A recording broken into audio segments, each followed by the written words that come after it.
Hello विद्यार्थी मित्रों, आज हम एक नए विषय पर बातचीत करने जा रहे हैं। असल में राज्य सरकारों ने आनंदम नाम का एक कंपलसरी पाठ्यक्रम प्रारंभ किया है, जो कि सभी विश्वविद्यालयों द्वारा 2020-21 में संचालित है। कंपलसरी है क्योंकि जितने भी बीए पार्ट फर्स्ट के नियमित छात्र हैं, उन सबको उस पाठ्यक्रम का हिस्सा बनना है और गतिविधि आधारित पाठ्यक्रम है। किसी तरह की कोई परीक्षा नहीं है, लेकिन सामाजिक हित की जो गतिविधियां हैं उनमें छात्रों को भाग लेना है। एक तो दैनिक डायरी बनानी है और एक प्रोजेक्ट रिपोर्ट जो है, एक प्रोजेक्ट तैयार करना है, उस पर प्रोजेक्ट रिपोर्ट बनानी है अपनी। तो गतिविधि आधारित कार्य जो ये पाठ्यक्रम है वो, इसी के बारे में हम बात करेंगे कि आनंदम जो पाठ्यक्रम है उस डायरी का जो फॉर्मेट है वो क्या है, डायरी में क्या लिखना है, कितनी एंट्री होनी चाहिए, पुरस्कार के लिए कितनी एंट्री आवश्यक है। और क्योंकि जो पाठ्यक्रम है मूल रूप से द जॉय ऑफ गिविंग, देने में मिलने वाली जो खुशी है उसके ऊपर आधारित है। और पाठ्यक्रम की जो गतिविधियां हैं वो दो तरह की गतिविधियां हैं, क्योंकि पाठ्यक्रम गतिविधियों पर आधारित है। पहली व्यक्तिगत गतिविधियां हैं, इंडिविजुअल गतिविधियां, और दूसरी सामूहिक यानी समूह में जो है उनको पूरा करना है। इस तरह से जो है दो प्रकार की गतिविधियां उससे जुड़ी हुई हैं। इसमें विद्यार्थियों को समाज के हित में कोई अच्छा काम करना है और फिर उस अच्छे काम की प्रविष्टि जो है डायरी में करनी है और उसको जो है जमा कराना है। उस पर किसके दस्तखत होंगे, क्या लिखना है, कैसे लिखना है, कौन कौन से विषय हैं, इन सब पर एक एक करके चर्चा करेंगे हम। तो सबसे पहले विषयों के ऊपर चर्चा कर लेते हैं। बिजली बचाने के ऊपर लिख सकते हैं, हम काम कर सकते हैं। पानी बचाने के ऊपर हम काम कर सकते हैं। गरीब और ज़रूरतमंद कोई व्यक्ति है उसकी हम मदद कर सकते हैं। पेपर बचाने के ऊपर हम काम कर सकते हैं। पेड़ों की कटाई जो है उसको रोकने के लिए हम प्रयास कर सकते हैं। कूड़े का सही डिस्पोज कैसे किया जाए, उसके ऊपर काम किया जा सकता है। महिलाओं का उत्पीड़न ना हो उसके लिए हम प्रयास कर सकते हैं, उसके लिए हम काम कर सकते हैं। पेड़ लगा सकते हैं। जानवरों के ऊपर जो हो रहे अत्याचार हैं उनको हम रोकने का प्रयास कर सकते हैं।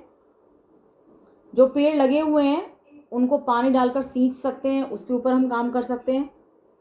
सड़क पर कचरा न फेंकने के लिए लोगों को प्रेरित कर सकते हैं। और जो भामाशाह लोग हैं उनसे डोनेशन लेकर जो ज़रूरतमंद लोग हैं उनको गिफ्ट्स और आवश्यक सामग्री जो है वो डिस्ट्रीब्यूट कर सकते हैं। यदि किसी को कंप्यूटर या इंटरनेट से जुड़े हुए किसी काम में कोई सहायता की आवश्यकता है तो हम उसमें भी उनकी सहायता कर सकते हैं। कोई वृद्ध जन है, वो सड़क पर जा रहे हैं, उनको सड़क क्रॉस करने में दिक्कत आ रही है तो उनकी सहायता कर सकते हैं। किसी को दवाइयों की आवश्यकता है, यदि आपके पास समय है तो आप थोड़ा समय निकाल कर दवाइयाँ ला कर दे सकते हैं उनको। तो इन विषयों पर जो है हम अपनी दैनिक डायरी में लिख सकते हैं। अब डायरी किस तरह की हो ये भी एक प्रश्न है, तो ये ध्यान रखने वाली बात है कि कोई कॉपी न लेकर के हम डायरी लें और एक ऐसी डायरी लें जिसमें दिनांक नहीं डली हो, क्योंकि दिनांक हमें डालनी है, खुद डालनी है, और कौन से समय तक, किस माह से किस माह तक हमें बनानी है, तो उसके ऊपर हम खुद दिनांक डालें। तो ऐसी डायरी लें जिसपे पन्ने तो हों, पृष्ठ हों, लेकिन उन पे दिनांक डली हुई नहीं हो, बिना दिनांक की डायरी हो, ऐसी हमें डायरी लेनी चाहिए। कम से कम न्यूनतम हमें 32 प्रविष्टियों की आवश्यकता है। जब हम डायरी बना रहे हैं दैनिक, तो 32 जो काम है हमारे द्वारा किए गए समाज हित के, उनको हमें उसमें लिखना है। न्यूनतम 32 बता रही हूँ मैं, कम से कम 32 होने चाहिए। अधिकतम कम से कम 80 प्रविष्टियाँ हम उसमें लिख सकते हैं। 80 हमारे द्वारा किए गए अच्छे कामों को हम लिख सकते हैं उसमें। लेकिन यदि हम अपने प्रोजेक्ट को पुरस्कार के लिए भेज रहे हैं तो हमें 32 प्रविष्टियों के स्थान पर कम से कम 48 प्रविष्टियाँ जो है उसमें लिखनी होंगी, तभी हम पुरस्कार के लिए अपने प्रोजेक्ट को भेज सकते हैं। अब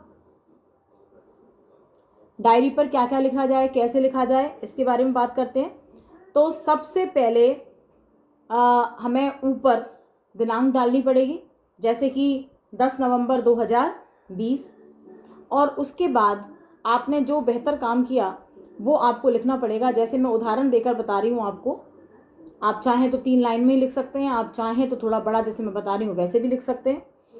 जैसे कि आज मैं बाज़ार से जा रहा था, तभी मैंने देखा कि स्कूटी पर एक महिला जा रही हैं और उनका जो स्टैंड है वो नीचे की ओर खुला हुआ है, जिससे उनके साथ दुर्घटना घटित हो सकती है।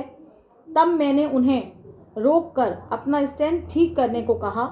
उन्होंने स्कूटी रोकी और अपने स्टैंड को ठीक किया, और मुझे सही समय पर उन्हें ये बताने के लिए उन्होंने धन्यवाद दिया, और मुझे भी उनकी मदद करके संतोष की प्राप्ति हुई। इतना लिखने के बाद सिग्नेचर ऑफ स्टूडेंट ये लिखा होना चाहिए और वहाँ विद्यार्थी के दस्तखत हों, और उसके बाद सिग्नेचर ऑफ मेंटोर वो लिखा होना चाहिए। जो मेंटोर है वो अपने साइन करेंगे बाद में, उसमें जब जमा कराई जाएगी उससे पहले।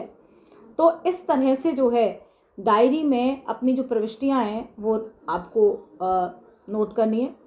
उदाहरण के तौर पे एक और मैं आपको बता देती हूँ, जैसे कि 10 नवंबर की बात कर रहे हैं, अब हम बात कर लेते हैं 12 नवंबर की। 12 नवंबर 2020 लॉकडाउन के कारण बहुत सारे जो प्रवासी मजदूर थे वो साइकिल से, रिक्शों से, पैदल, जो साधन उनको मिल रहा था उस साधन से वो एक स्थान से दूसरे स्थान पर सफ़र कर रहे थे। और बहुत सारी स्वयंसेवी संस्थाएं जो हैं आकर के ऐसे लोगों की सहायता कर रही थी। मैं भी उस समय फ्री था, और ऐसे में मैं भी एक स्वयंसेवी संस्था के साथ मिल गया, और मिल कर के मैंने आज ऐसे जो मजदूर वर्ग के जो लोग जा रहे थे, यात्रा कर रहे थे, उनको मैंने स्वल्पाहार वितरित किया। उनके मन पर और उनके चेहरे पर मैंने प्रसन्नता देखी, और मुझे भी असीम संतोष की प्राप्ति हुई। इस तरह से आप एक एक विषय को लेकर के पेज बाय पेज जो अपनी प्रविष्टियाँ हैं डायरी में कर सकते हैं। इस तरह से आपकी दैनिक डायरी जो है वह तैयार हो जाएगी। और कुछ और चीज़ें हैं जो मैं अगले नेक्स्ट वीडियो में आपको बताती हूँ। धन्यवाद।